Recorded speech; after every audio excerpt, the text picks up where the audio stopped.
ഒരിക്കൽ പൂതന ഗൾഫ് മദാമയെ കൂട്ടി ലാലേട്ടന്റെ പുതിയ സിനിമ കാണുവാനായി അവരുടെ ബാർബി പ്രിൻസസ് കാറിൽ പോയി. സിനിമ വളരെ നന്നായി വരികയായിരുന്നു. പക്ഷേ ഗൾഫ് മദാമ അതിന്റെ ഇടയിൽ ചോദിച്ചു, ഡാർലിംഗ്, ലാലേട്ടൻ ഇപ്പോൾ എന്താ പറഞ്ഞത്? എനിക്ക് മനസ്സിലായില്ല. സിനിമ ആസ്വദിച്ചു കൊണ്ടിരുന്ന പൂതനയ്ക്ക് ദേഷ്യം വന്നു. അവർ പറഞ്ഞു,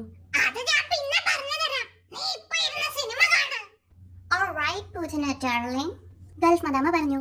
കുറച്ചു നേരത്തിന് ശേഷം ഗൾഫ് മദാമ പിന്നെയും ചോദിച്ചു, ഇപ്പോൾ എന്താണ് പറ്റിയത്? എനിക്ക് പറഞ്ഞു തരാമോ? മനസ്സിലായില്ല. ദേഷ്യത്തിൽ പൂതന പറഞ്ഞു. അപ്പോൾ ഗൾഫ് മദാമ പറഞ്ഞു, I am sorry Poothana darling, enjoy the movie. ഇതും പറഞ്ഞ് ഗൾഫ് മദാമ അവരുടെ പോപ്കോൺ കഴിക്കാൻ തുടങ്ങി.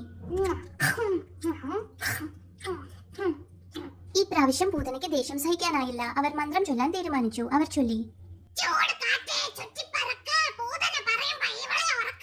മന്ത്രം അപ്പോൾ തന്നെ ഫലിച്ചു. ഗൾഫ് മദാമയ്ക്ക് ക്ഷീണം തോന്നി ഉറക്കമായി. ഇത് കണ്ട് സന്തോഷത്തിൽ പൂതന സിനിമ ആസ്വദിച്ചു.